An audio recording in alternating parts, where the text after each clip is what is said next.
Y queremos iniciar este podcast con nuestra amiga, con la doctora Ana Karina Coronado, quien es gastropediatra. Y bueno, qué más preguntas que las que van relativas a las que normalmente nos pasan a nosotros como padres. Y en esta oportunidad quisiéramos hablar un poco de las alergias. ¿Cómo estás, doctora? Hola, Narki, gracias por la invitación. Qué bueno tenerte. Gracias a todos esos papás y por su confianza.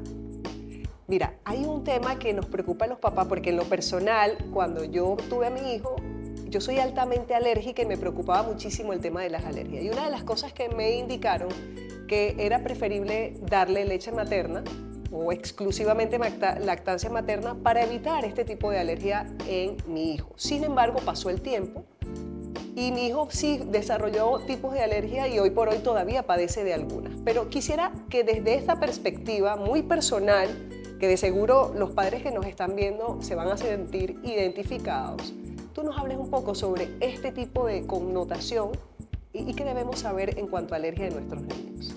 Bueno, las alergias alimentarias son reacciones exageradas del sistema inmunológico a ciertos agentes que por lo general son agentes inofensivos, por ejemplo, algunos alimentos, agentes ambientales, y que se ha descrito pues que hay factores genéticos, factores ambientales asociados y que muchas veces podemos ver manifestaciones a nivel del tracto gastrointestinal, a nivel del tracto respiratorio y a nivel cutáneo, ¿no? Y siendo una de ellas las más frecuentes, las alergias alimentarias, las alergias respiratorias e incluso las alergias cutáneas.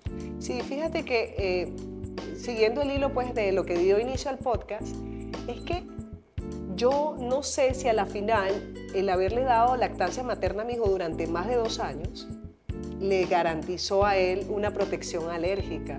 Cuando todos conocemos los beneficios de la lactancia materna, sabemos que pues, el niño que recibe lactancia materna exclusiva tiene un factor protector para el desarrollo de alergias alimentarias.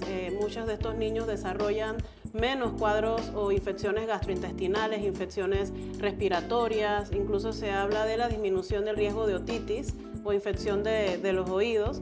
Así que el niño que recibe leche humana pues está protegido, ¿no? Sabiendo también todo el componente inmunológico, principalmente a través del calostro durante los primeros 3 días de vida. Muchos mencionan que es la primera vacuna del recién nacido. Sí, es muy interesante toda esta docencia, pero fíjate que mira lo que aconteció después. Cuando tuvo 1 año, mi hijo, resulta que el intestino se le paralizó y él lo que hacía era vomitar. Entonces, eso me daba a entender de que estaba pasando por un proceso alérgico. Algún alimento le caería mal, pero yo pensé que el haberle dado lactancia materna, porque era precisamente lo que estaba haciendo, y darle alimentación complementaria, iba a garantizar a que mi hijo no padeciera este tipo de patologías. Muchas alergias no es que las podamos prevenir.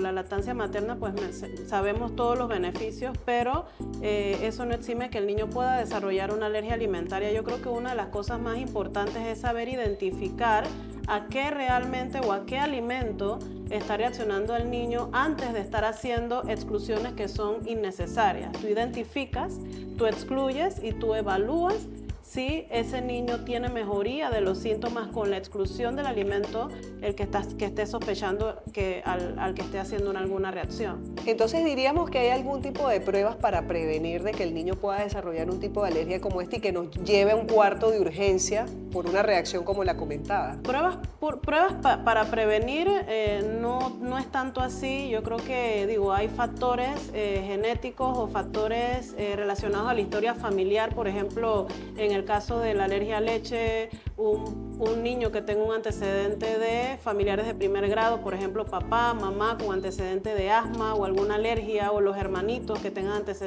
antecedentes también de alergias, pues obviamente tiene una predisposición a desarrollar una alergia alimentaria. Pero pues realmente hablando de alimentación, nosotros con las restricciones tanto durante la lactancia o durante el periodo de gestación, por ejemplo, hablando de la alimentación de la madre, no vamos a poder prevenir haciendo restricciones en la alimentación de la mamá que el niño desarrolle una alergia alimentaria. Entonces, si habláramos de pruebas, Ya sabemos que no es algo, las alergias no se previenen, pero sí el desencadenamiento de los síntomas podemos prevenir a que sean mayores. De eso sí podemos estar hablando, ¿sí? Hablando de pruebas, pues nosotros siempre nos llevamos de la mano con la evaluación con alergología, porque va a depender del mecanismo de la alergia que tenga el niño. Si es una alergia mediada por IgE, generalmente es donde ahí aplican las pruebas, por ejemplo, las IgE específicas al alérgeno, las pruebas cutáneas o el PRIC, pero va a depender de la historia y del tipo de alergia, porque no vamos a necesariamente a hacer una prueba diagnóstica en un niño que tiene un mecanismo de una alergia no mediada por IgE, porque el hecho de que la prueba nos marque negativa no nos va a excluir que el paciente tenga el diagnóstico. Entonces hay unas pruebas que hace el alergólogo, que en ese Exacto. caso pues ustedes se apoyan para que las haga de forma cutánea y saber o presumir un panel de alergia específico para saber si ese niño tiene la alergia. ¿Cuáles serían entonces los síntomas más comunes que pueden decir el niño es alérgico? Bueno, va a depender de la edad del paciente, si es un lactante o si es un niño ya preescolar o escolar. Generalmente las manifestaciones más comunes son las manifestaciones gastrointestinales, las manifestaciones cutáneas y las manifestaciones respiratorias, ¿ya? Por ejemplo, niños menores de 6 meses que estén cursando con cuadros a repetición respiratorios, niños que presenten cuadros de vómitos, diarrea, sangrado en las heces, o muchas veces también se ha descrito los brotes o reacciones cutáneas, o la dermatitis atópica también se ha asociado a alergias alimentarias. Otra de las formas que podemos medir la reacción ante una posible alergia es precisamente incluir en la alimentación complementaria de nuestros niños alimentos que se pueden presumir que son alérgicos o alérgenos.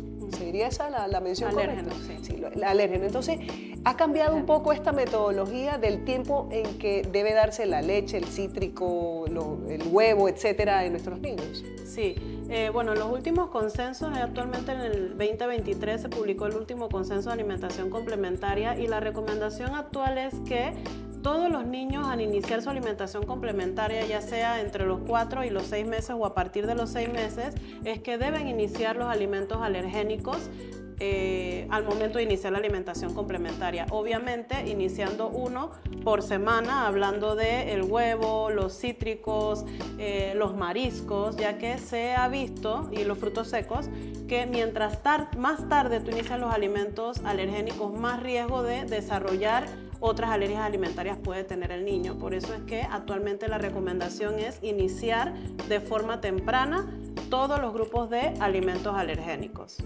Sí, entonces estamos hablando de los 9 meses, de incluir estos alimentos al año, ¿en qué tiempo? Antes la recomendación era de forma tardía. Actualmente la recomendación es iniciar estos grupos a partir de los 6 meses. Si el niño inicia a los 6 meses la alimentación complementaria, si recibe lactancia materna exclusiva, o entre los 4 y los 6 meses si el niño tiene una alimentación mixta.